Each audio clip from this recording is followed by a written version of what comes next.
Good afternoon, my Teaserking family. So I've done the first video on Austrian economics, what is inflation, and then how do you survive it. And I'll go to the next level of that, which is the trade cycle. I wrote it wasn't a thesis, it was a direct study where it was a class where I got to choose what I wanted. I wrote a big paper for it. Got an A on it. Teachers loved it. It was right to the point. It explained the trade cycle and how do you right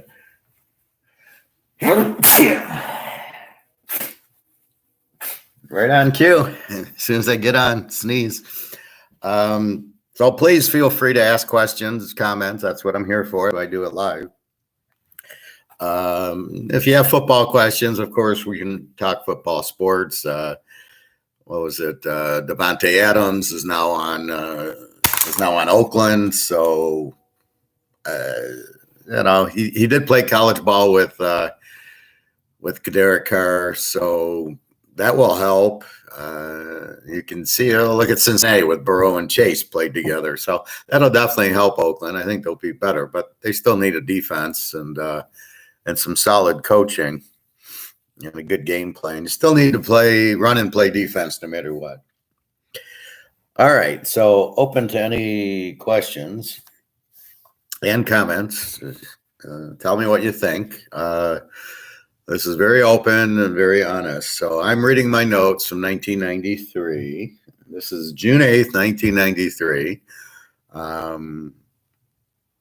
I'm moving back to Detroit, so I'm going through my stuff, and I saw these notebooks, and I started opening them, and I go, "Yeah, this is really good." Then I get on YouTube, and I start looking at these guys, and none of them know what they're talking about, but they try to come off as authorities, and people will listen to them and get the wrong impression. So, being the teaser king, as I do for football, I'm trying to keep it straight. So, I was talking about inflation and the different types, and there's really three types of inflation. The first one was the basement, which the Romans did, which was taking gold coins and putting copper in them and taking the gold out. So the gold coins didn't have gold, which is just like the world is doing now, where the U.S. had the gold backing the dollar until 1971. Due to the wars and due to the social programs, they needed more money. Should have raised the price of gold, but instead they printed more money, which raises the price of gold because the more money they print, the less money it's worth. And that's why gold goes up.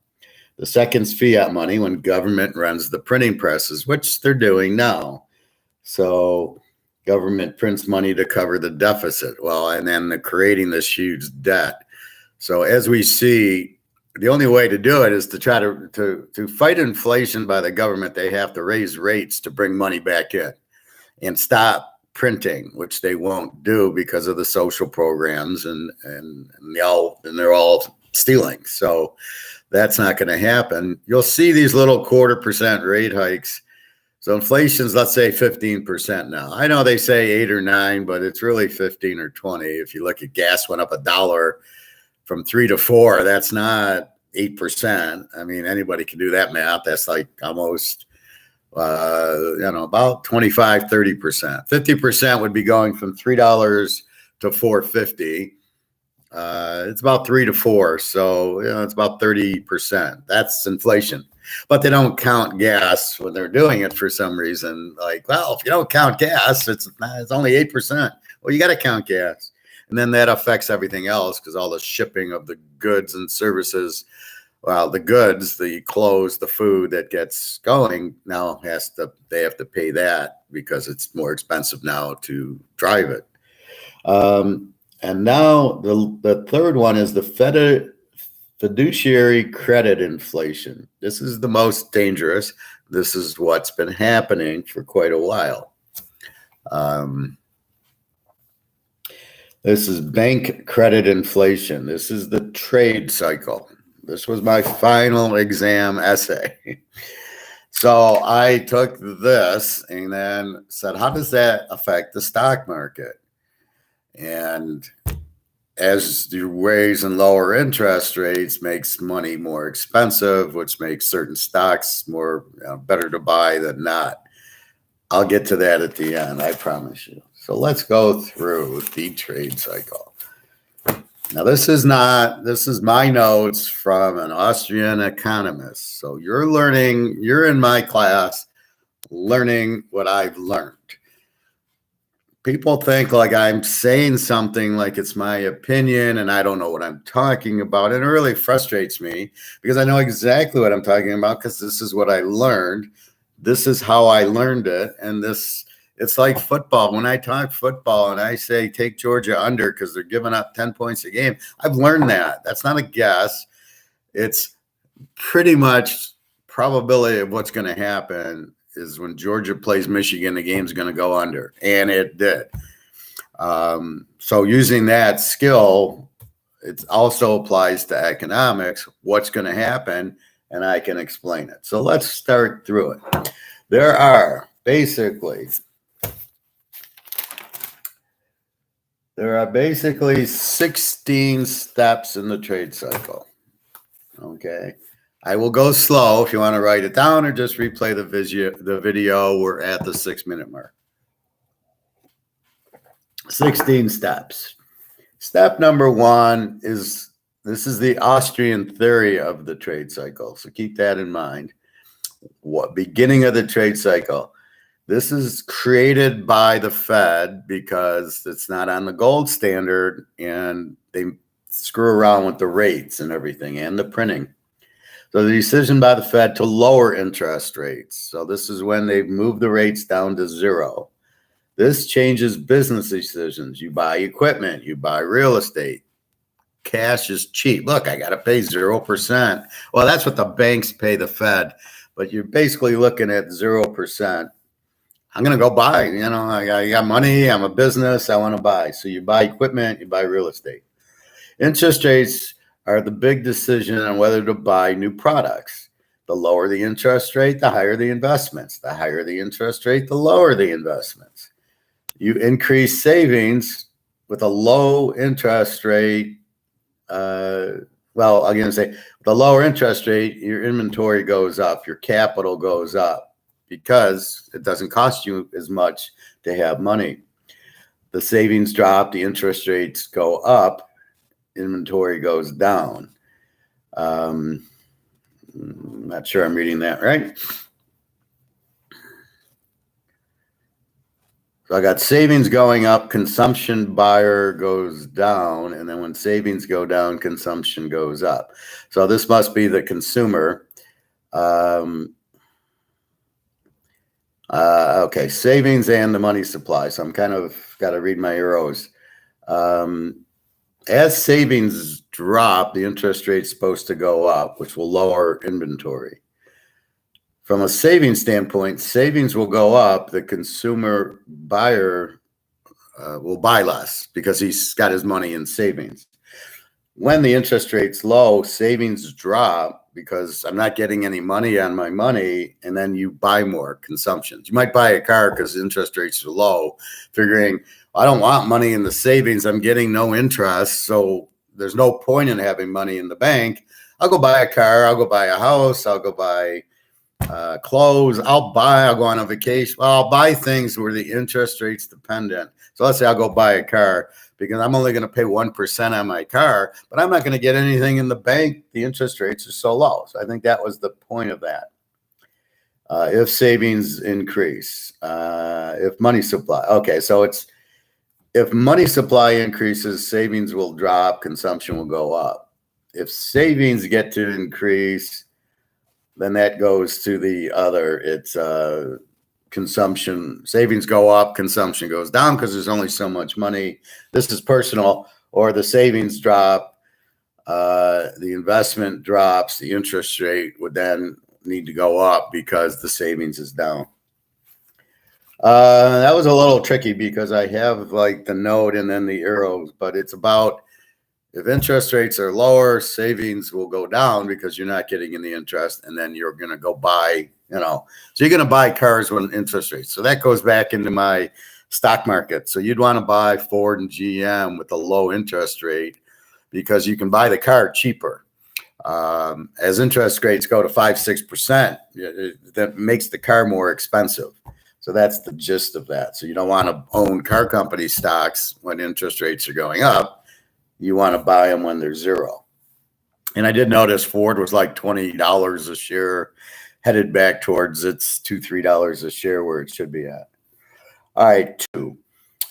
So the first one is the Fed lowers interest rates. The second one is the increase in the money supply. Fiduciary credit inflation is what it's technically called.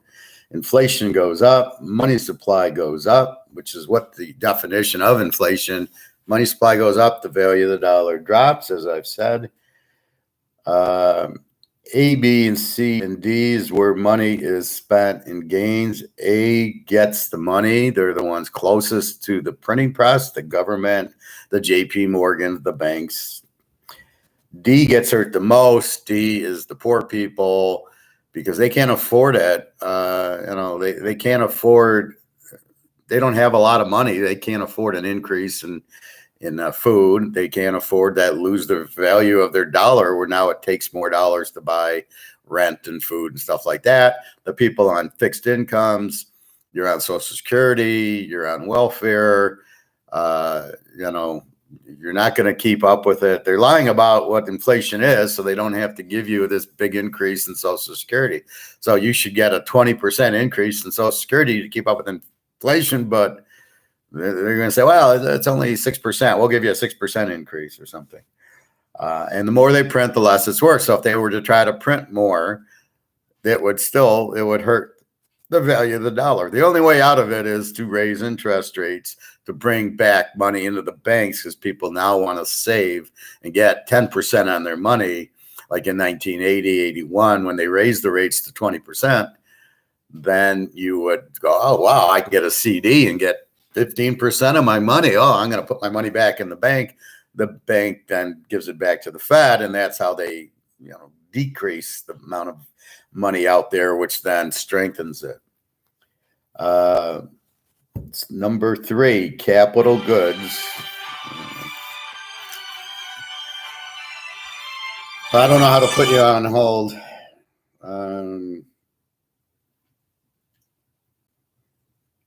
I don't know what this is. They can call me back. I love these strange numbers, and they end up being, oh, you want to buy insurance or something. So we'll see. I apologize for that, but I am waiting on some calls. So the capital good booms always start here due to demand. Capital, like machinery, booms because the price is cheap. Interest rates are down. You're running a business. You need a new press. You need a new heavy equipment, machinery, all of that you need. But the price is cheap, so I'm going to get it. So that's when that booms. It's called the Ricardo effect, trade-off between wage rates and interest rates. Construction boom, real estate boom, machinery, tools boom. Let me see if there's a D. Stock market boom. So it's capital machinery boom, construction boom, real estate boom, machine tools boom, stock market boom. All because of you've increased the money supply. So there's more money out there. Okay. So it's like going to a candy store and all the candy is a penny a piece. How many M&Ms are you going to buy if it's a penny a piece versus $1 a piece? And that's what happens. So everything starts to boom because you've got cheap money, which is exactly what's been happening, right? The money has been cheap. The interest rate has been zero. Normally the prices will drop because there's extra money out there. That's what's called deflation. When people are spending. Step 4, prices increase due to demand and money supply. So now I go to Home Depot or Lowe's and I start buying wood and I start buying toilets and washers and dryers. demand is up, I'm going to raise my price, because in a market, in a free market, capitalism, if demand goes up, you can raise prices. So in my in my coffee cup, the Roadrunner, if it goes from $10 to $15, sorry, I got to get a towel.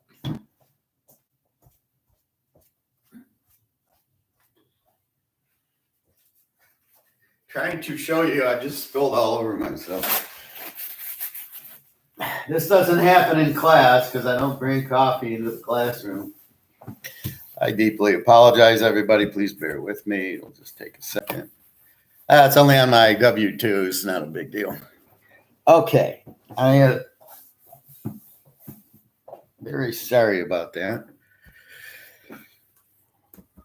Okay, so if demand for a product goes up, so whatever business you guys are in, assuming you're in a business or a service like me, let's use me. If all of a sudden I start getting 10,000 customers a week, and I wish that would happen, I could raise my prices because I can say, you know what, I've got huge demand.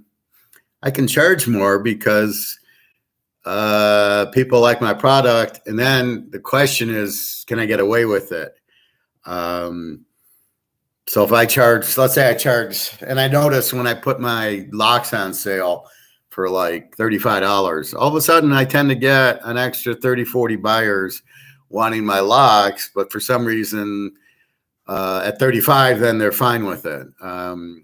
So if they knew me, they would pay the 75. So anyway, let me see what the heck's going on. I apologize. This is a terrible show right now. And let's see.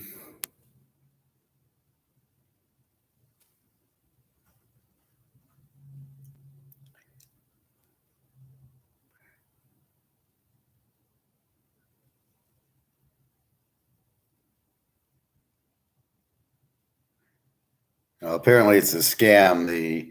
My order has been shipped for GPM motorized camo slider. Well, I never authorized this, so I don't know. It's obviously a scam. They obviously want my credit card information so they can cancel the order.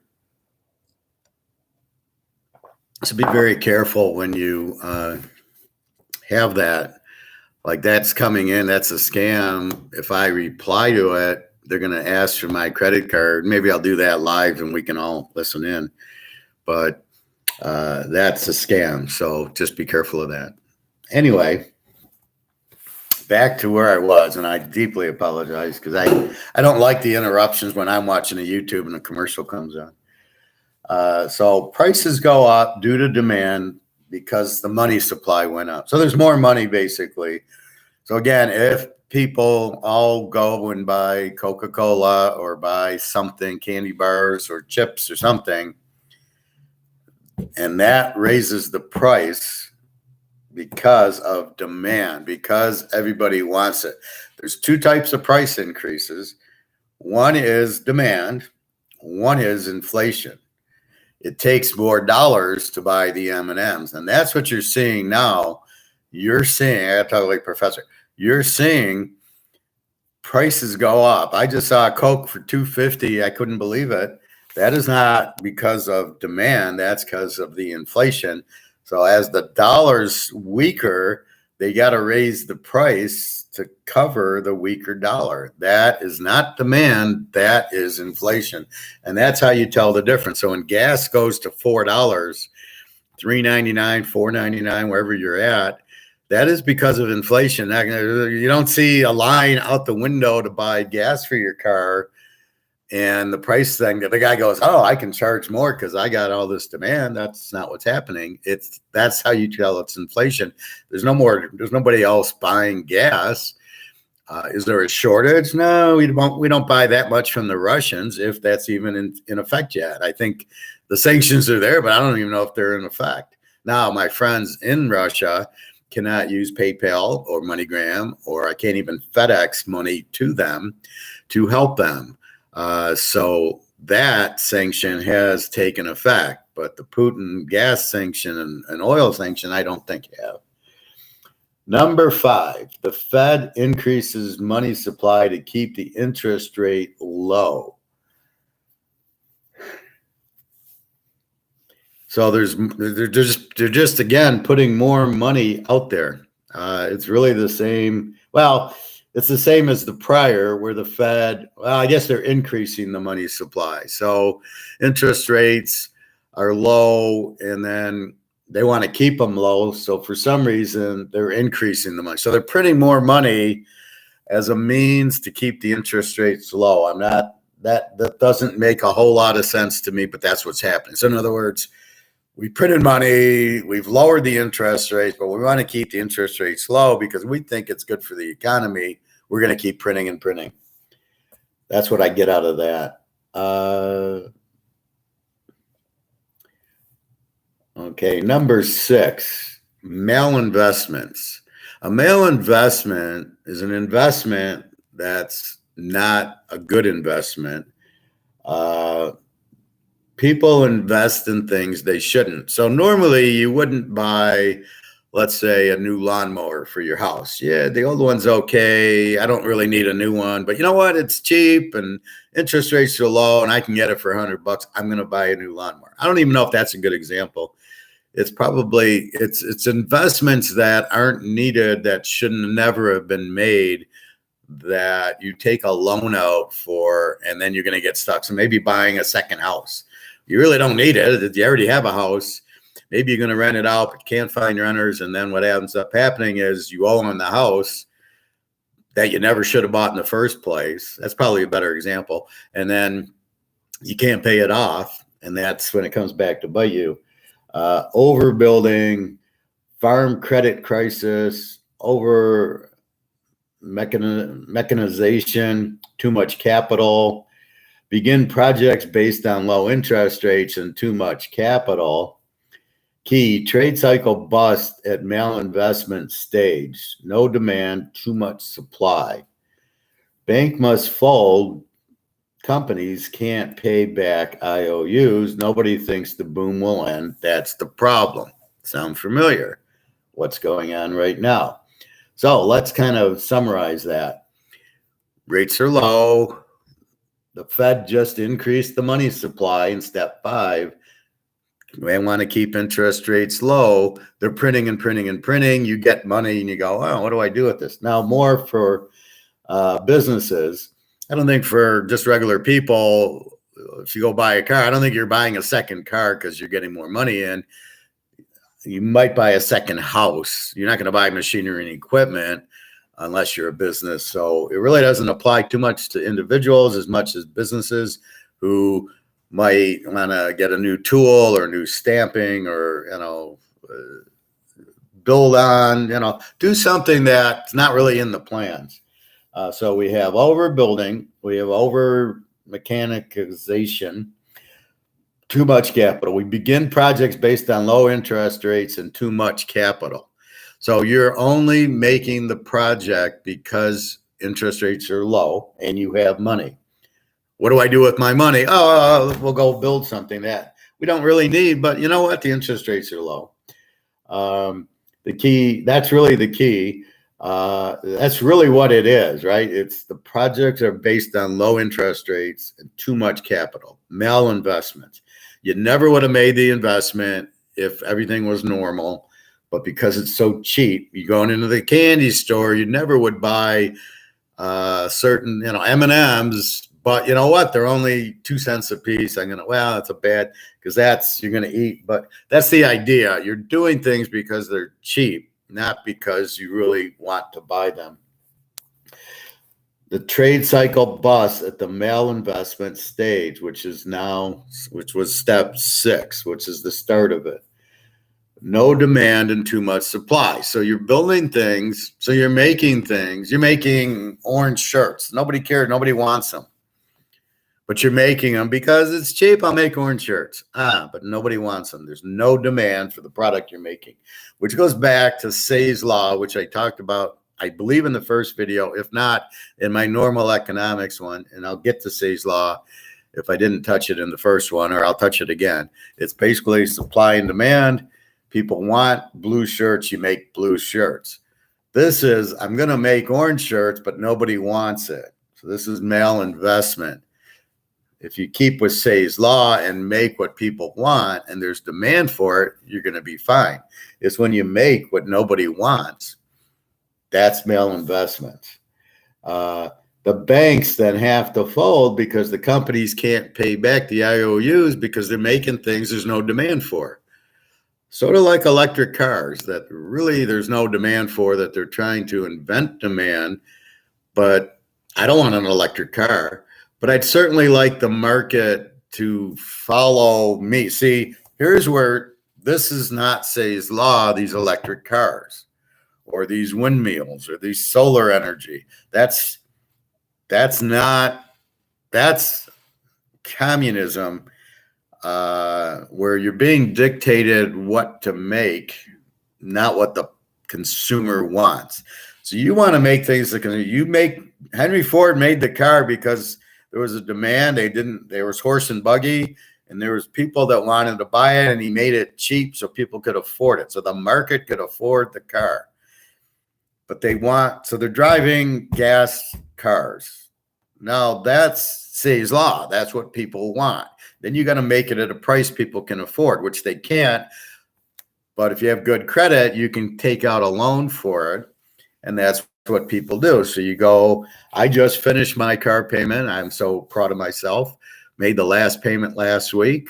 I am now own my car. I don't have any more lease loan payments to make, which is perfect now.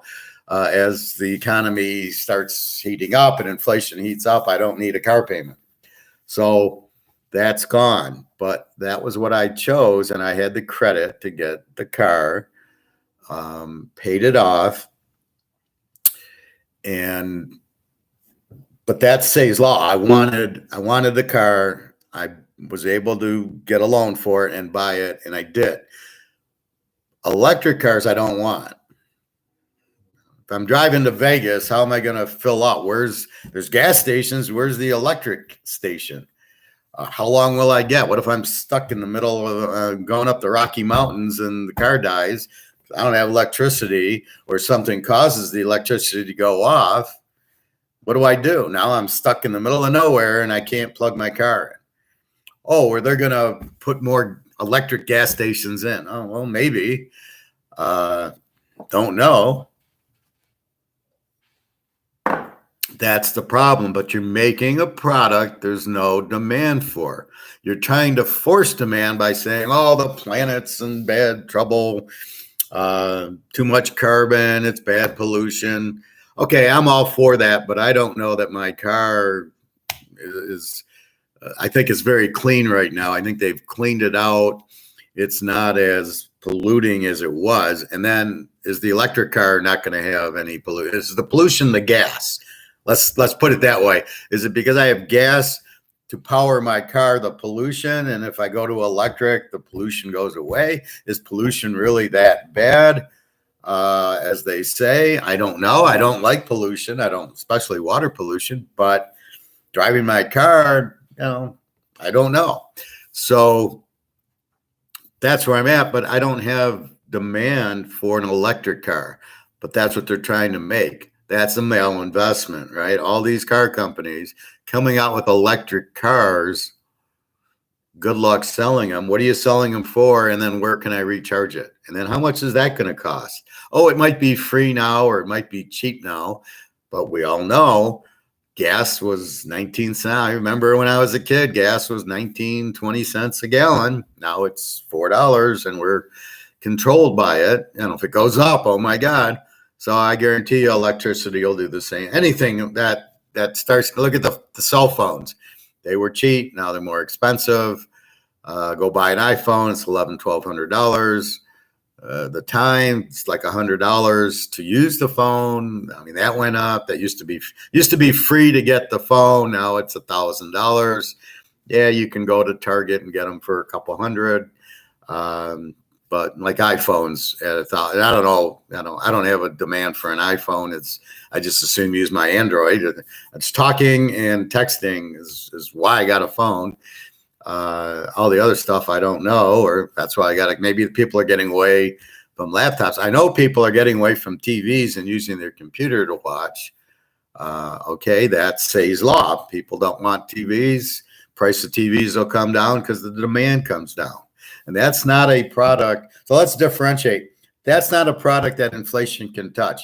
You can make TVs $500, but if nobody wants it, you can't raise the price. And that's my argument about passing the cost on. You can pass it on with milk and bread. You can't pass it on with TVs. I don't need a TV to survive. So therefore, if you raise the price from $200 to $400 for a TV, I don't really care. I won't buy it.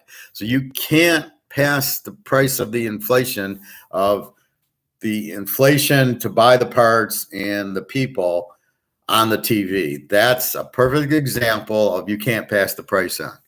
I don't need it. I won't buy it. I'll buy a computer. And the same thing there. You can't really pass the price on in a computer because of inflation.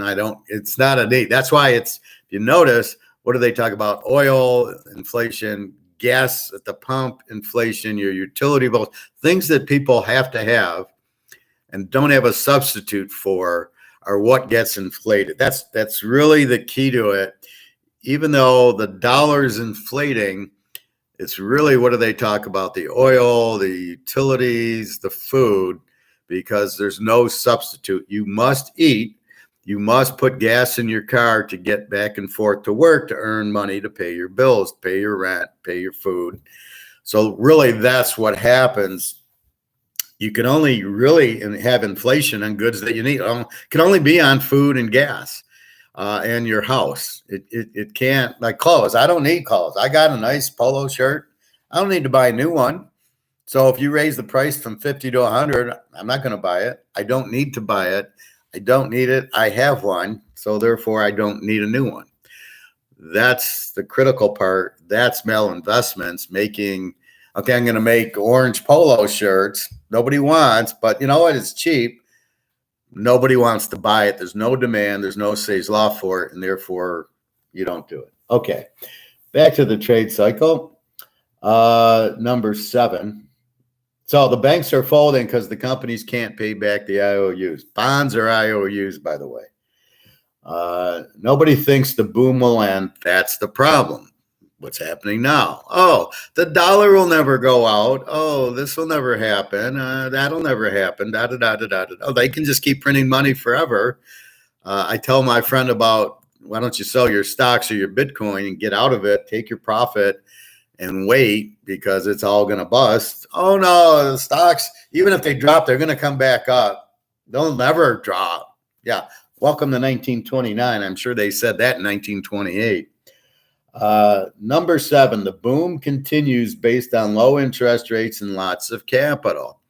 So you're keeping the interest rates low, keeps people buying cars and buying things where interest rates are in effect. So not buying a shirt, I'm not buying it on interest.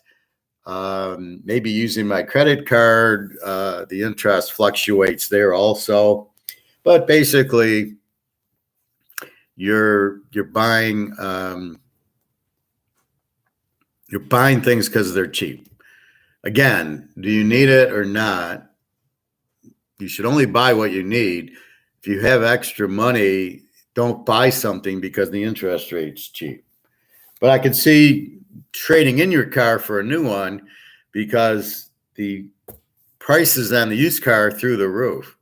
So people, I keep getting calls for my car, buy my car. And it's a used car, right? I just paid it off. So I could get, I don't know, I paid $22,000 for it. I get offers for 18, 19. I can probably get 22. I could driven it since 2018. I could probably trade it in now and get the 22 grand back and basically drove the car free for 4 years, which is a very good thing. But then the question is, what do I buy? If I buy a used car, it's going to cost me more. If I buy a new car, I got another 4-year loan to take, which absolutely might not be a bad idea. If I can get 0%, then I'm really borrowing money for nothing. I get the 22 grand back for the car, and then I get a new car at 0% interest rate or very low interest rates. Food for thought. So I could think about that. It's probably not a bad idea to go buy another new car if I get 0% or very low interest rate. So that's something I'll have to think about. But my used car, see, I don't have to buy another used car. I could go buy a new car and get 0% or a very low interest rate. It's almost worth it. If I tell people to sell their house because it's going to bust, because China, I just heard this morning, Evergrande is defaulted billions of dollars. The whole China market's defaulting. What do you think is going to happen? Well, those people are in houses here in America. They're going to need money because now they can't pay off $2 billion in IOUs, right? So they are creditors and they owe their people who invested in them. They can't pay it off. They're bankrupt. So the people that invested aren't going to get their dividends. It's back to margin call again. So what's going to happen with them? They're going to need money. So what are they going to do? They're going to sell their houses here. And the Chinese and the U.S. people got screwed in China are going to need money. The China people who invest in the U.S. are going to need money. What are they going to do? They're going to start selling their houses here, and they'll just take whatever they can get, because when you need the money, you just take whatever you can get. So you watch the housing thing, and then if they keep raising interest rates, now they shouldn't, and they won't, and they'll reverse them. But if they keep doing it for looks, that'll hurt the housing market, because now it costs more to buy the house. People aren't going to, no, it's too, I'm going to buy it now, but I won't pay more. Why should I pay more as interest rates go up? So that's your boom continuing because of low interest rates and lots of capital. Step 8, consumers get increased income. Consumer goods boom. So you have capital goods boom. Now the consumer goods boom. The consumer goods go up. Consumer income goes up. Debt bombs based on assumption and increased income. Consumer goes into debt. Savings drop. Debt goes up. Everybody wants consumers good. Debt's increased. Sound familiar? We have so much in debt right now. It's huge. And that's all over the world. Everybody's in step 8 or past step 8. So let's again, so you've had this malinvestment with capital, with companies, and now you're having it with the consumers, with me and you buying consumer goods, TVs, houses, cars, basically a lot of what I've been saying. Your income should be going up. I don't know if it is. Debt bombs based on assumption of increased income. So debt's going up because you're going, I'm going to get more income. I'm getting more income, so I can spend more. So you're going, well, I don't need money in the bank. The interest rates are low. I'm going to buy. I'm going to go on vacation, put it on my credit card. I'm going to buy clothes. I'm going to buy new furniture, a new TV. I might buy a car. I might buy computers, new phones. I'm going to buy, and I'm going to put it on my credit card because my interest rates are low. I don't need the savings because savings are 0%. This is what's happening. This is already what's happened. So as savings go down, debt goes up because there's no incentive to save because you're not getting an interest rate. So therefore, I've taken the money out of my account. I left a little bit in there, but you know what? I got 20 grand. I'm going to go on a vacation, and I'm going to Hawaii.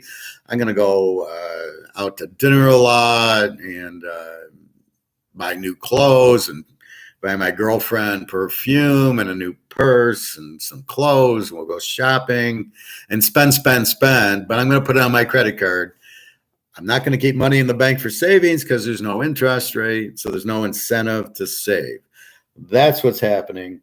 Everybody wants consumers goods, debt increases. Now, what tends to happen now is your stocks like Target, Walmart, even maybe Saks go up because sales are going through the roof because everybody's shopping.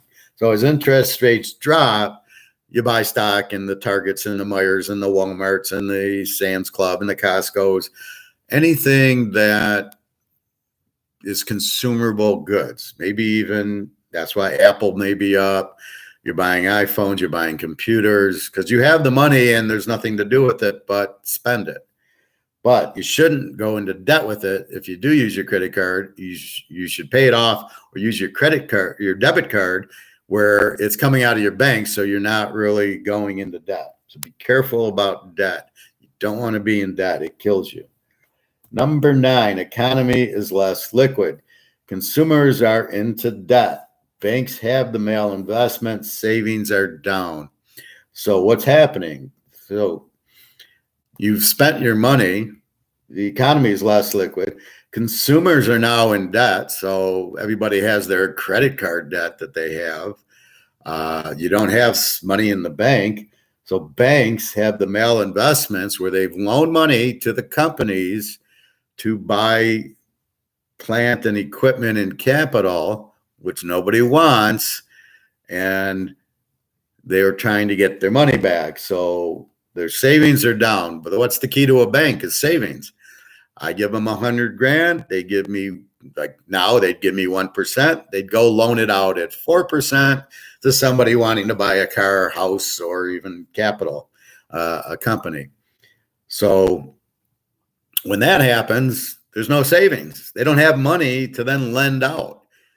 So how does a bank survive without savings to loan to the people that want to buy the house, the car, and the capital? They don't.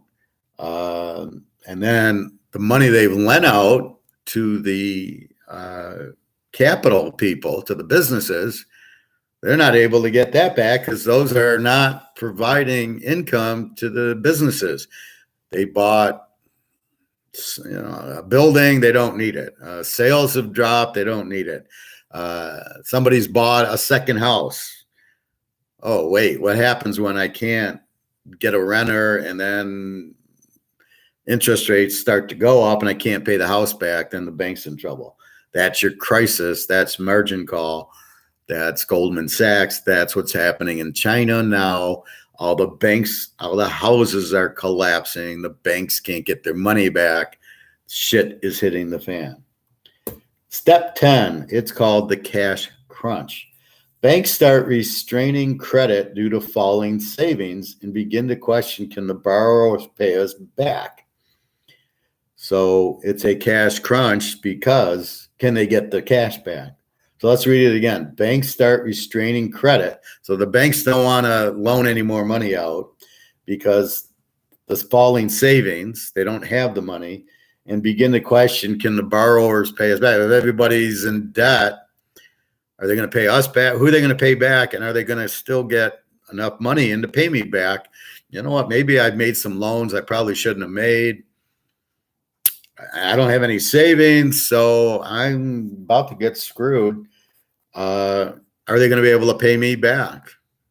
And this is what these stupid bailouts are, right? The government says, you know what? Yeah, Chase, you're losing money. You couldn't get it. You know, you made some bad loans. We're going to bail you out and give you a couple, $1 trillion to offset these bad loans you made, which is ridiculous.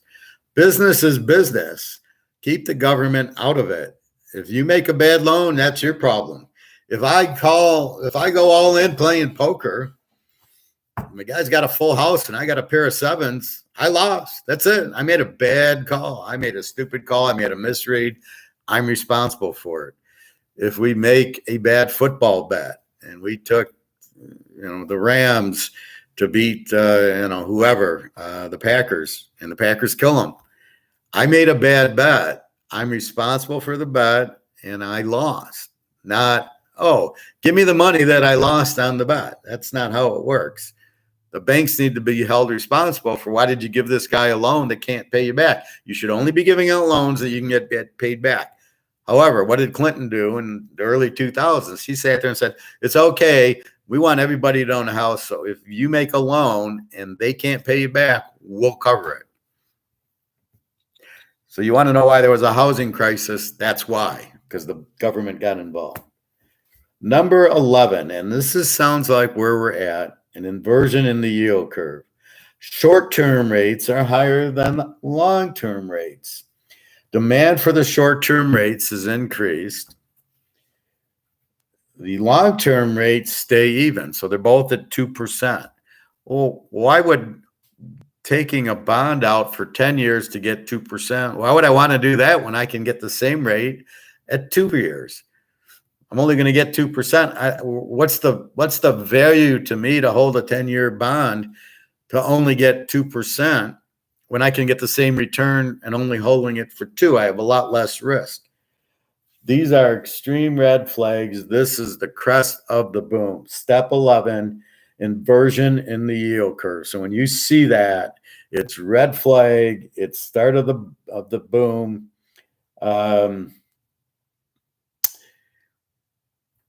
And basically, this is big trouble. Red flags. Oh no, this is the crest of the boom. So this is, I apologize, not the start of the boom. The boom's already started way back. This is, I wanted to say the start of the bust, but I read it as crest for the boom. So here's the wave. Boom, boom, boom, boom, boom. Inverted yield curve. Okay, there we go down, because now everybody wants short term. There's no long term rates. Nobody has confidence because the money's inflated. So what's happened? Your money's been inflated, meaning I'm going to get paid back. If I give you $100,000, you're going to give me 2%. My 100,000, because you're inflating it, it's only going to be worth 70,000 in 10 years, if that. Probably 50,000, if that. So let's say it's worth 50,000 in 10 years, and I got a whole whopping 2% for my money. I got $2,000 a year for 10 years. It's 20,000, and my 100,000 is only worth 50. So I've got 70,000, but even the 2,000s have been inflated. So maybe I got 60. Why would I want to do that? So I'd rather put the 100,000 in 2% for 2 years. My money really hasn't started to inflate, or it's still 95,000, and I've gotten my 2,000. Anybody in bonds, I don't understand. It's not a safe haven anymore like it used to be. With the massive inflation going on, which is the massive money printing. Forget all the male investments. The banks are going to start crying. But with all that going on, here comes the bust. And you see the inverted yield curve. This is your warning. The tidal wave is coming on the Titanic. You can see the wave from a mile away. It's coming. It's getting close. It's going to hit the ship, and we're going to all go to the bottom of the ocean. This is what's at. Here's the tidal. So inverted yield curve is the tidal wave. Once you see this, trouble is on the way. This is a huge red flag. Never forget that. Get your money out of the bank. Get your money out of the stock market. Be prepared. The shit's hitting the fan. 12, the cluster of errors. Banks want their money back. I've loaned you money. I want it back. I'm scared. I have no savings. I need my money. Will I get it?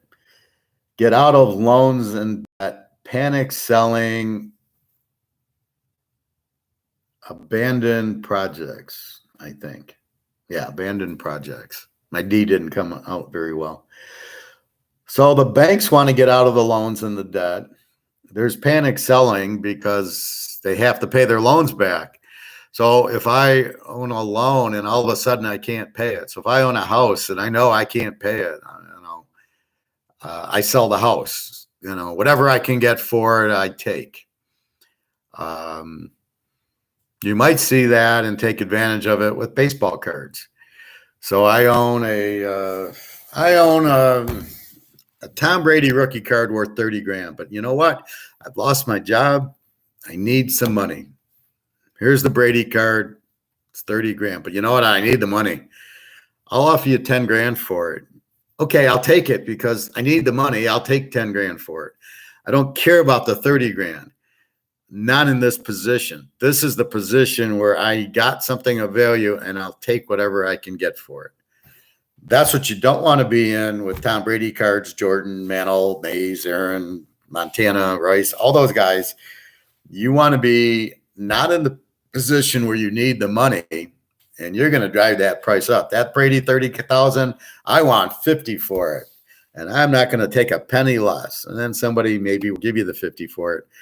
But if you need the money and then you start selling it out of desperation and panic, and that's what a lot of people do, is when somebody, normally it's somebody dies and then the widow or widower is left.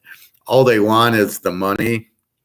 So they'll take, you can have, you can have this TV for $25. I just need the money. I don't care about the TV. My husband died. My wife died. I need the money. And so people will take advantage of people who need the money. Now, I was witnessing that and really pissed off. I was looking for silver here in Alabama. This is the problem with Alabama. And so I go into this store where he supposedly sells gold and silver, but he doesn't sell it. He just buys it. And some old lady comes in. I need the money. She's got silver coins. Silver's $25 an ounce. If you want to buy it, it's at least $33 to buy it. What does he do? Instead of offering the lady the 25 at least, he says, well, I'll give you 85. I'll give you $20 for it. That's what this is. That's the cluster of errors. He's taking advantage of the lady needing the money, and the lady is desperate, needs the money. So she sells the silver for 20, not realizing just hold on to it if you can. Sell other things. Don't sell your silver. And she sells it to the guy, and the guy just takes advantage of her. And it really upset me, because had I known, I would have said, lady, look, I'm looking to buy. I'll pay you 33 for it. Instead of taking 20, I'll give you the 33 I was going to give to him. But when I went in there, he says, I don't sell, I just buy. Now, I understand why he buys, because I want to own as much silver. And when silver goes to $300-400 an ounce, now I pull it out going, okay, now that's what I wanted. It was to accumulate gold and silver. I get that. But don't take advantage of old ladies who need the money and you're going to screw her out of $10. I felt that was just wrong. I was really upset by that. But that's what's happening. So people will do that. They need the money. They just don't understand everything about gold and silver. That's why I try to teach it here. If you understood it, the last thing you would get rid of is silver. All right. I'll give you my phone. I'll give you my TV before I'll give you my silver, because that's the thing that's going to go up in value. And I'm going to talk about that when I'm done. Step 13 is the liquidation phase. Sell, cost cutting, companies close and lay off. That's what I am afraid of, is that's what's going to happen. So I'm trying to position myself in a company where I am a desperate need of, and I'm going back to Michigan to do that, not in Alabama. The cost of living here is extremely high, much higher than I thought. And that's what I was told. So that's my biggest problem here, is everybody's dishonest. And I can't stand for that, because I am not a dishonest person. I will not lie, and I will not be dishonest at all. You hear from my show, I'm giving you the games, and I'm telling you who to take, and I'm telling you why. And then you see the results on my history. Oh, yeah, he said he was taking LSU. He took LSU. Yeah, there's his bet. So I will not lie on that. So that's what the liquidation phase is. So the banks want the money, people are in debt, and now everybody must get out of these bad mail investments that they were in. So they sell. There's cost cutting. Companies close because they owe the debt they can't pay back, because they've invested in stuff that they never should have invested in, and they got to pay it back, but they don't have the revenue. And then there's layoffs, because companies never lose money. Companies will either raise prices until they can't, and then they still owe, then they will lay off people to cut their costs. And that's what's going to happen. Then there's something called deflation. Banks have bad loans. Fiduciary money has gone down. Banks can't find willing and able to borrow. So that's what deflation is money being decreased. And then there's nobody to borrow, willing and able to borrow. So you might have people willing but not able, or they don't have the credit to loan to. So that's what inflation is. So the money supply is going down is really all it is. 15, banks can't find borrowers able and willing. Okay, that's what A and W means, able and willing. So it's part of the deflation where banks are looking for borrower. They're looking to make money, right? They make money loaning it out. So I'm a bank. So you give me $1,000 and I call it savings and I give you back 2%. So what do? I then get your $1,000 and I try to loan it out and get 5%, and then I get to make 3%. It's very close to what a bookie does. What a bookie does, which is similar, he sits there and takes bets at both teams. And he charges juice. So let's look at the Super Bowl. I have a bookie. Joe bets $1,000 on the Rams. We'll play 10% juice. We'll play like how it should be. So you're going to give me $1,100. Fred bets Cincinnati. He also gives me $1,100. Same point spread, 3 points, or 2.5 or 3.5, whatever you want to call it. I know I'm going to win $100 because I know one of them is going to lose $1,100, but the winner only gets $1,000 back. They're going to get $2,100 back. So I got $2,200. I'm only going to pay out $2,100, and I'm only going to pay it out to one person. So whoever wins gets their $1,100 back plus $1,000. I keep the 100. The difference between a bookie and a bank: the bookie needs the books balanced and can't lose. The bank needs to loan it out to make money and hope the guy he's loaned the money to can pay him back. So you give me $1,000, I loan it out. I give you 2%, you give me back 5. I'm gonna make 3%, provided this guy gives me the 1,000 plus the 5%, and he pays me back.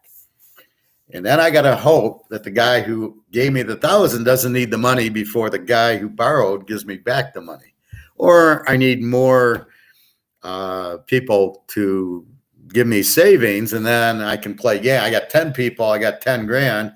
I loan out the 10 grand, so I'm making 3% on 10 grand, and then hope one of the people who wants their money, I have some money coming in from the people I've loaned the money to pay off the guy who's got it. But I don't keep. So if 10 guys gave me a grant, I don't have the 10 grand. I've loaned it out. That's the problem with the bank, and that's what I'm trying to warn you about. Now you have, maybe one guy comes for some money. Okay, I can handle that. What happens if all 10 come for their 1,000? And what happens if the 10 that you've loaned out, they can't pay you back? I'm screwed, right? I owe you 10 grand, but I don't have it because I've lent it out. And guess what? They're not paying me back. They don't have it. They're going out of business. I don't have the 10 grand to pay back the people. That's a bank run. That's what's going to happen. That's what happened in Canada. That's what's just happening. It just happened in Canada. They froze the account. What did they say? You can't get your $1,000 out of the bank. What do you mean? I gave you 1,000. You can't get it out. You sent it to the wrong cause. Somebody who likes green elephants. So I'm freezing your money. You can't get the 1,000 out. The hell kind of crap is that? This is the free market. It's a bank. I want my money out. You can't have it out. So therefore, the guy doesn't have to worry about it. I think it's just a scam. So the banks don't have the money. A bank runs when everybody comes and gets their money out, but the bank doesn't have the money because the bank's sitting there who's loaned out the full 10 grand. Maybe he's loaned out 9, and maybe 1 or 2 of the guys have started paying him back the 5%, but he's not. It's 5%. It's not the full 1,050 yet. So maybe 1 or 2 people get paid, but then the other 8 don't. what do? So now they're sitting there, they've lost their money, and the bank's sitting there trying to get it, can't get it, and then the government says, you know what, Howard, your bank, we're gonna make you whole. Here's $10,000 to make you whole. What is that? That's bullshit.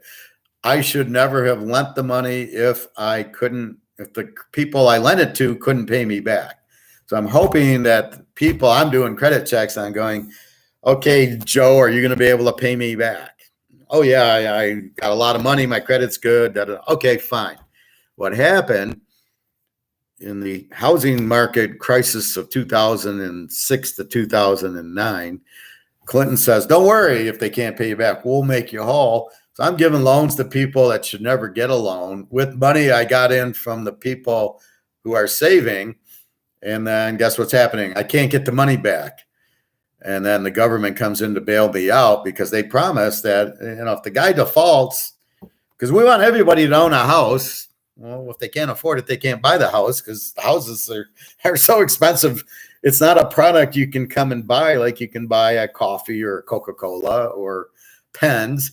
That I can walk into the store, use my debit card, give them cash, and it's done. It's a done deal. I paid for the product.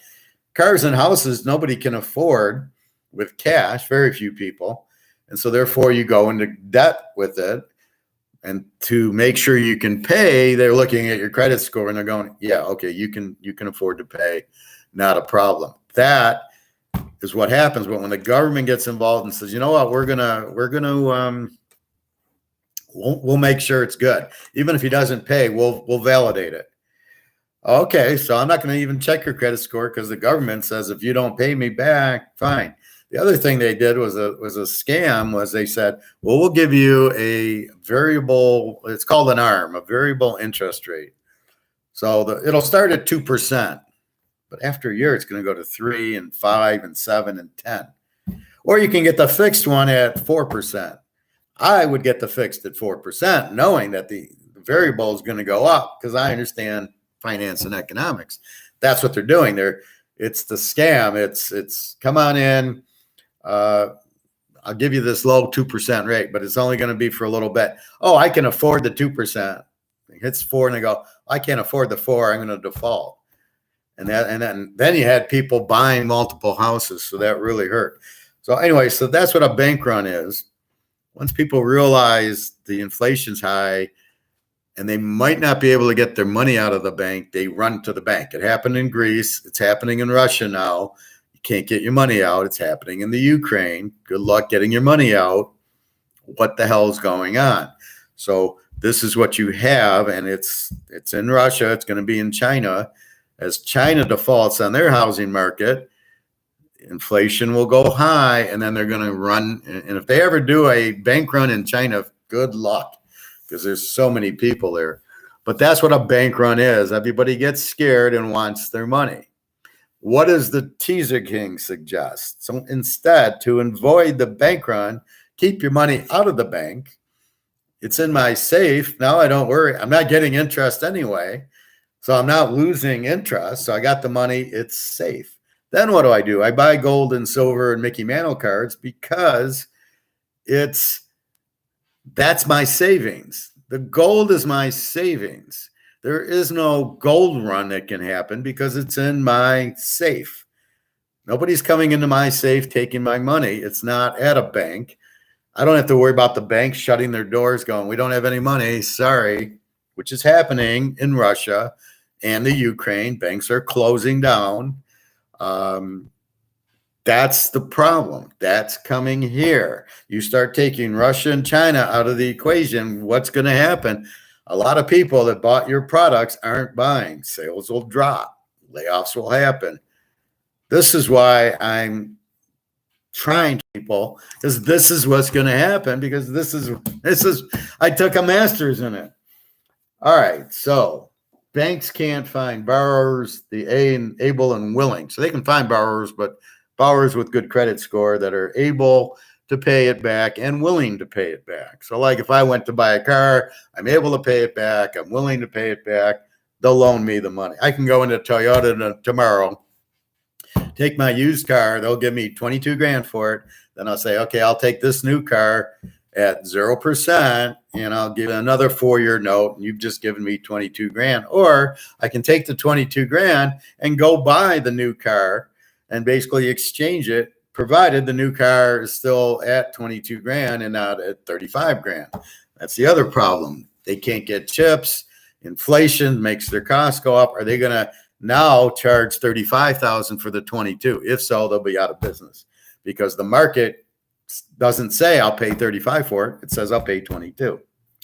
Step 16, and the last step, the cleansing out process. Everybody tries to get liquid, businesses lay off. This is the end of the trade cycle. So what's happening? They sell their goods. They pay off their debt if they can. They go into bankruptcy. Businesses are losing money because there ain't nobody to buy my goods. I mean, they'll buy my Cheerios, and they'll buy my, the grocery stores will still be in business because people have to eat. Gas stations will still be in business because people have to fill up their cars with gas. And clothes store might be in business, but a lot of businesses will get hurt by it. GM and Ford might not go out of business, but they're going to be hurting. And then businesses will lay off because businesses never lose money. They either cut cost or lay off people, which is cutting cost. They don't want to go out of business.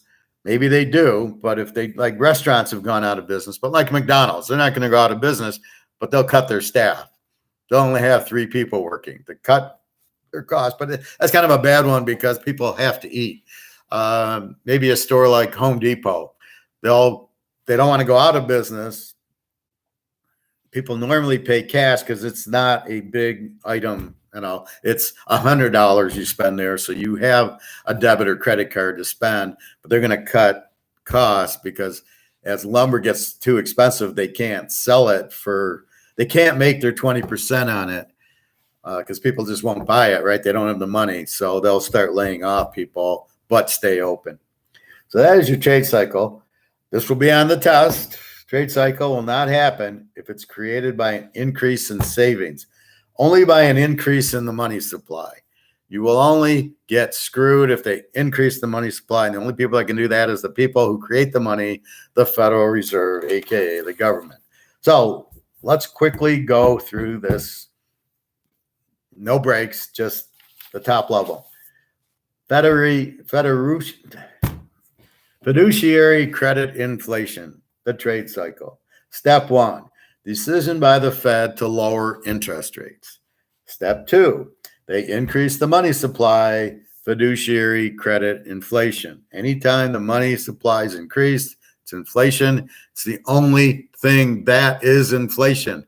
The prices going up are the effect that it takes more money to buy it. There is no such thing that gas went up is inflation. The gas going up is because they need more dollars to print. So that's the effect that they printed more dollars. If the dollars held their value, they wouldn't raise the price. Step 3, capital goods boom always starts here due to demand. Capital machinery boom. Step 4, prices go up due to demand going up and money supply going up. Step 5, Fed increases the money supply to keep the interest rates low. Step 6, malinvestments happen. People invest in things they shouldn't. Step 7, the boom continues based on low interest rates and lots of capital. Step 8, consumers get increased income. Consumer goods now boom. That was the capital goods, now the consumer goods. Step 9, the economy is less liquid. Consumers are in debt. Banks have the malinvestments or the people that are investing in things they shouldn't. Step 10, the cash crunch. Banks start restraining credit due to falling savings. Step 11, the inversion in the yield curve. Short-term rates are higher than long-term rates. Therefore, there's no incentive to buy long-term bonds. It doesn't make sense. The point is the longer you wait to get your money back, the more interest you should get. Why aren't I getting 5% for 10-year? When that doesn't happen, it's because people are afraid of inflation. They don't want to give you 5%. Step 12, the cluster of errors. Banks want their money. Step 13, liquidation phase. Sell, cost cutting, companies close, lay off. Step 14, deflation. Banks have bad loans. Fiduciary money decreases. Step 15, banks can't find borrowers that are able and willing. Step 16, cleansing out process. Everybody tries to get liquid. Step 17, I'm going to quote the Dirty Dozen. We make our way back to the coast and hope the D-Day invasion hasn't been a total collapse. So I felt like I was doing the Dirty Dozen there. One more time. Step 1, fiduciary credit inflation, beginning of the trade cycle. The decision by the Fed to lower interest rates.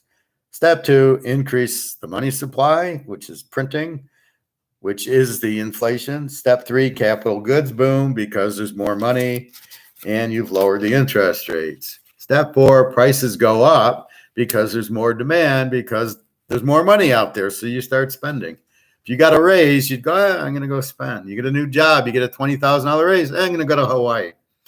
Step 5, the Fed increases the money supply to keep the interest rate low. They want the markets to boom. Step 6, this causes malinvestments. People invest in things they shouldn't. Step 7, the boom continues based on low interest rates and lots of capital. Step 8, consumers get increased income. Consumer goods boom. The boom is you got more income, so you spend more. Step 9, economy is less liquid because everybody has gone into debt because who can afford a car? But you know what? I got more money. I'm going to go buy a car. Step 10, the cash crunch. Banks start restraining credit due to falling savings. There's, oh my God, everybody's spent all their money. It's all in debt. There's no money left. Step 11, inversion of the yield curve. The short-term rates are higher than the long-term rates. This is red flag. This is when the boom is ending. This is where we are now. Step 12, the cluster of error. Banks want their money. They've realized they've made errors. They made bad loans. They're trying to get their money back. Step 13, liquidation phase. Sell, cost cutting, companies close and lay off. Step 14, deflation. Banks have bad loans. Fiduciary money is decreasing. Step 15, banks can't find borrowers who are able and willing. And step 16, cleaning out the process. Everybody tries to get liquid. Businesses lay off. This is your trade cycle. This is the paper I wrote, then showed the effects on the stock market. So here's where Teaserking, this is my brain at work. I take this class. I look at what I did. I diagrammed it out. I go boom, boom, boom. Teaserking finds when this happens and maps out what effects this has on the stock market. So as this is happening, I got money. What stocks do I buy? Okay, so as interest in the early phases, if they lower the interest rate and people have money, I put my money into things that are not that will take advantage of low interest rate. Housing, cars. I bought GM and Ford and Caterpillar.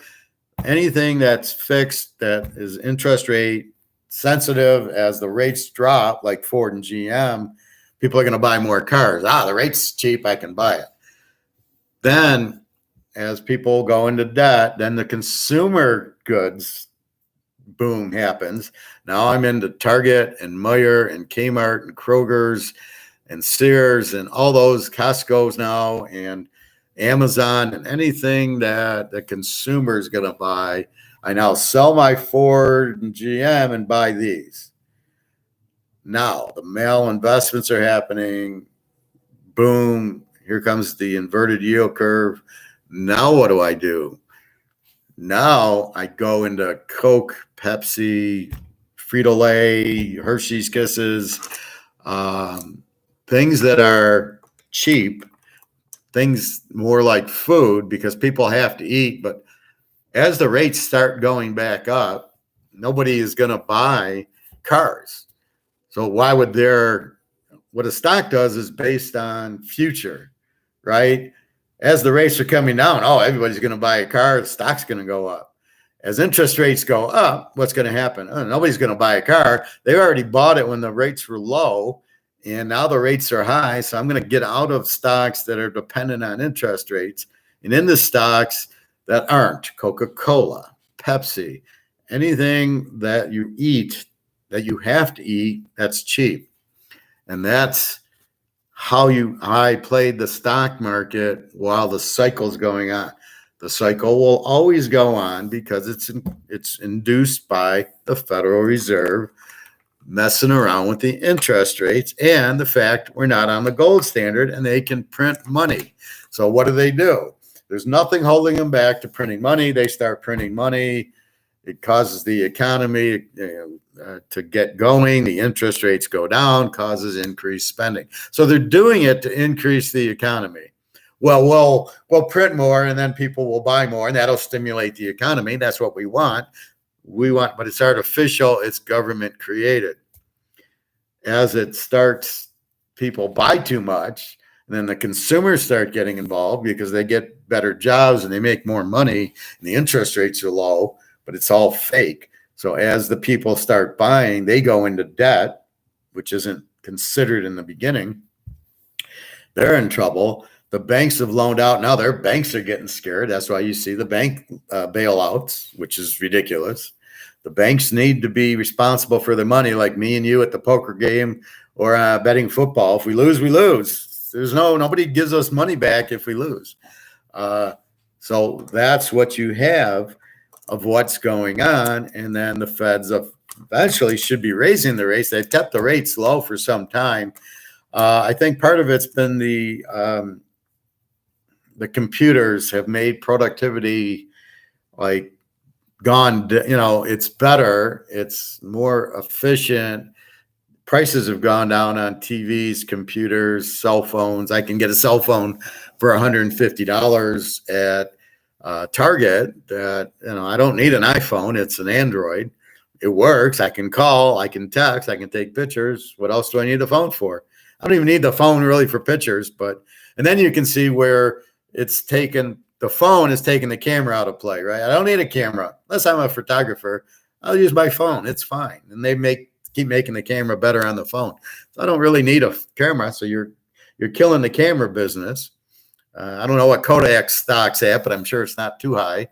You used to go and print, go on a trip, take your camera, take the film, get it developed. Well, you don't have that now. Maybe you go to a drugstore and take your phone in and say, I want to print this out, but do you really need it? You put it on your computer and there's a picture of my wife or girlfriend or boyfriend. You don't really need it there. So that's gone down. So as productivity increases and computers increase, the costs have come down, the productivity's gone up. That's kind of shielding this 0% for a while.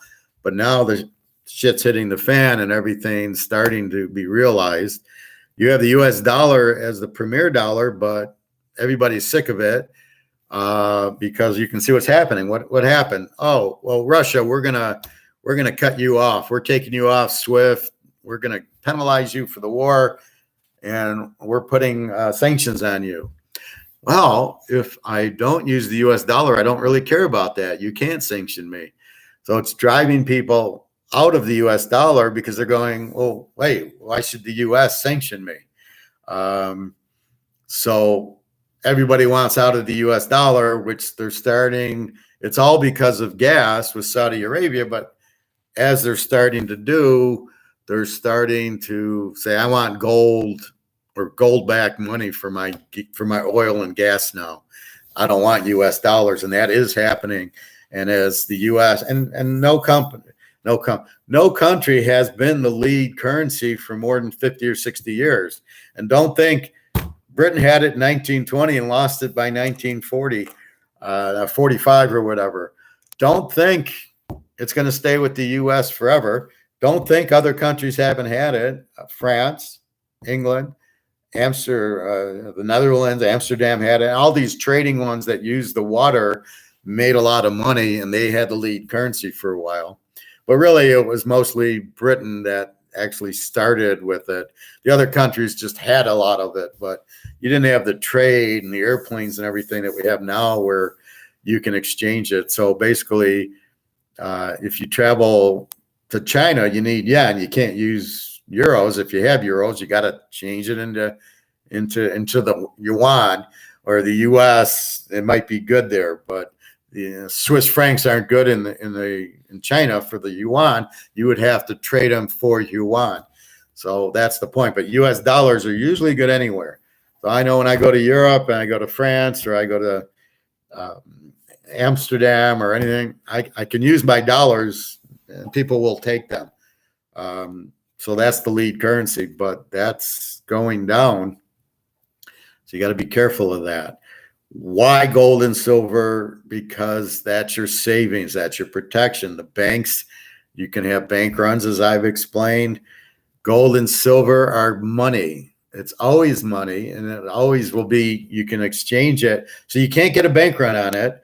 You can't inflate it, and you just go and trade it in for whatever new currency, and there'll always be a new currency. We used to have a greenback here, and then it went to U.S. dollar, and there was plenty of them. There's plenty different rubles. This isn't the first ruble. There's euro just came out. There used to be each currency had their currencies. So there'll be a new dollar that will come out, and you'll exchange your U.S. dollar for the new dollar at, I don't know, 100 will buy you 20 or something like that. But if you hold gold, 100, you'll be able to get 1,000 for it, versus the dollar losing its value to buy the new currency. That's what will happen. Oh, it's look like buying the euro, for example. If I have a U.S. dollar, it's $110 buys me 100 euro.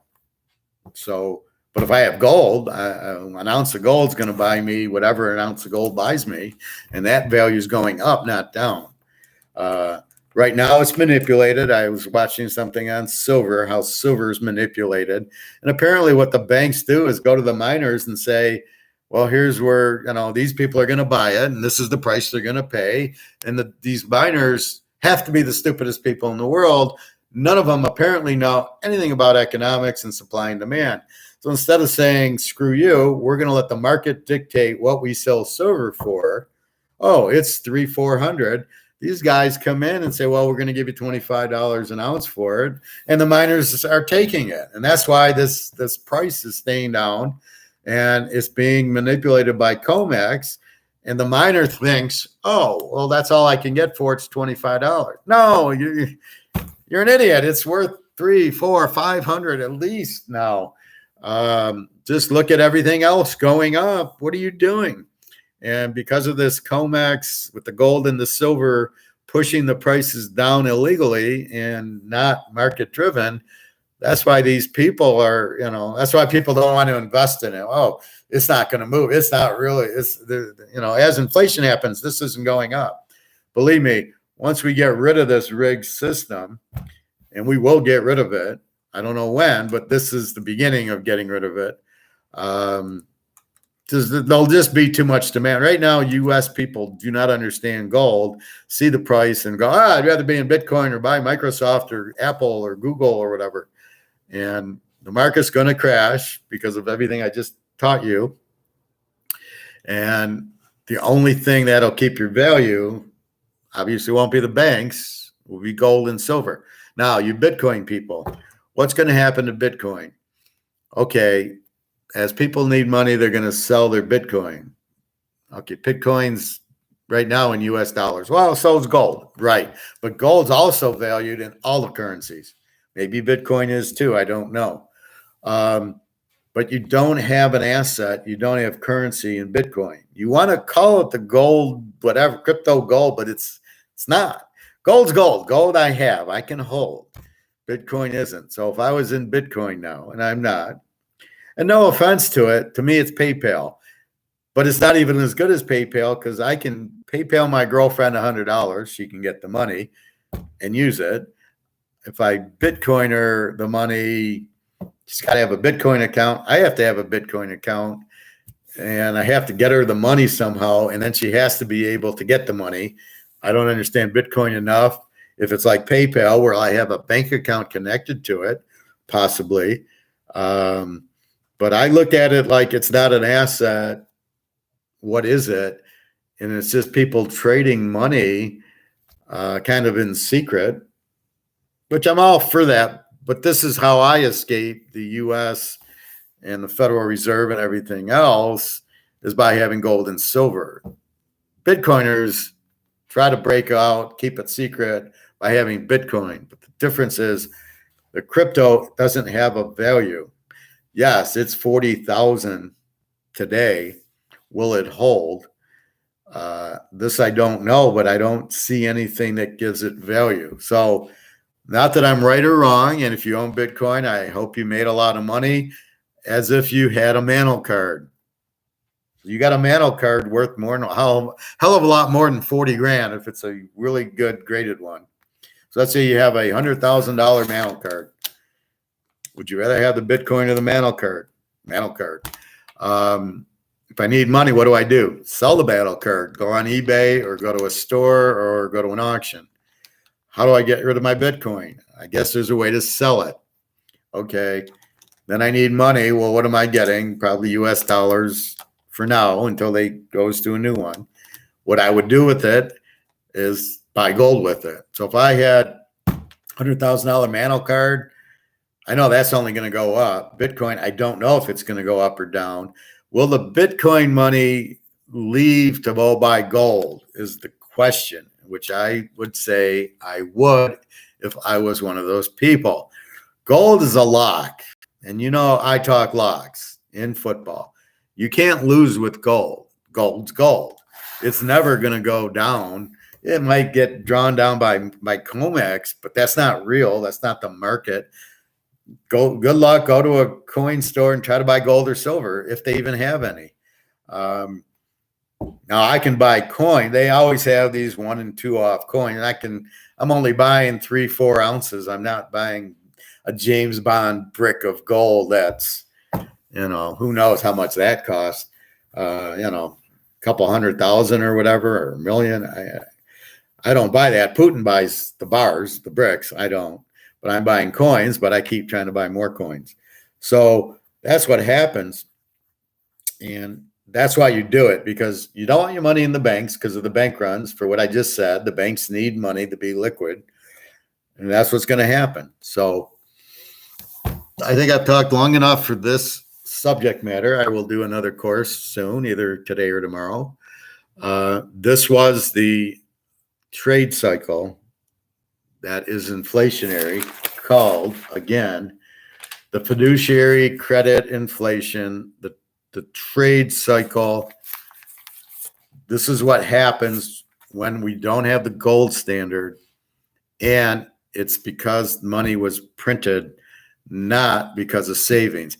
If this happens because of demand, everybody wants a computer, and then people buy and people borrow to buy the computer, that's fine. And everybody needs a computer. Sort of like everybody needs a car, so you buy the car. That's not a trade cycle, and that's not inflation. Inflation is only the printing of the money. That is the only cause of inflation. All the pricing going up and the gas and everything, and it's not Putin's fault. How can it be Putin's fault? Putin is not printing our money. Britain goes to war to supposedly slow the supply of gas, if it even does. How is that inflation? He's not making the price. Nobody's sitting there at the gas stations in America going, oh, well, Putin's at war, we got to raise our price. And they all go to the same price. How is that? Isn't that interesting? So inflation is only the increase in the money supply. The effect is the raising of the prices. That is the effect. And there's different types of inflation, but there's different effects of inflation, but there's only one cause, and that's only printing. If you don't print, you can't have it. So be careful when you listen to these Keynesian economics. There's two economics, Austrian and Keynesian. I'm Austrian. There's only two things that can happen. And these people, if you start hearing it's okay, or they don't understand if they say anything else, that inflation is not caused by the money printing, or the price increase or this or that. They don't know what they're talking about. Leave a comment or whatever, or just don't listen to him. One of the guys is this Rickards guy. People think he's good. He's a lawyer. What does that tell you right there? He's a government guy that, of course, he's going to like Keynesian. But he tries to come across like he knows what he's talking about. He doesn't. This is what my notes from Austrian economics and a master's program at Walsh College in Michigan, a business school.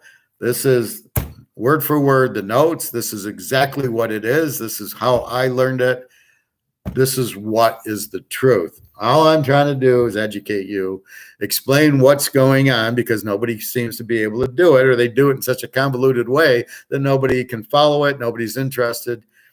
Why more people aren't in gold, why this COMEX isn't blown up is beyond me. That shows you how political it is. That shows you how all the fixing. You think the mafia is in all this. They're in the government. They're obviously in this COMEX. They're obviously buying more gold. So the people who want to buy gold cheap are the ones doing this, and the silver.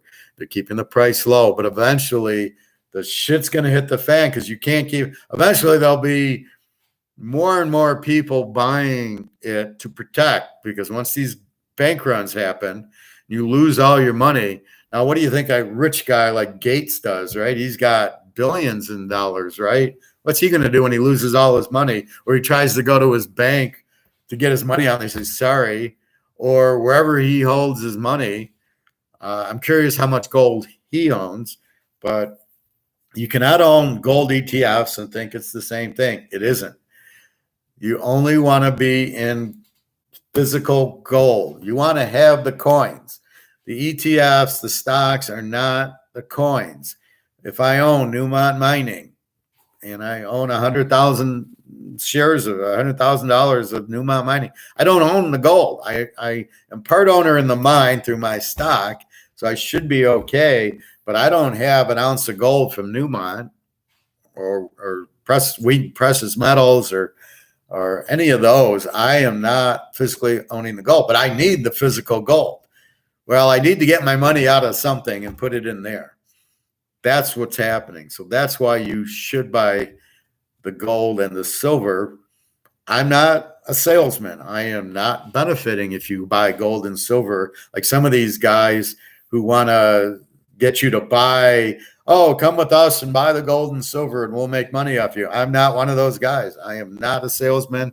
I do not make a nickel. If you go buy gold, the only thing it does is it protects my family here, my Teaserking family. And that's my goal. I try to protect you with the football picks, with some poker picks and tips, and then here, the economy.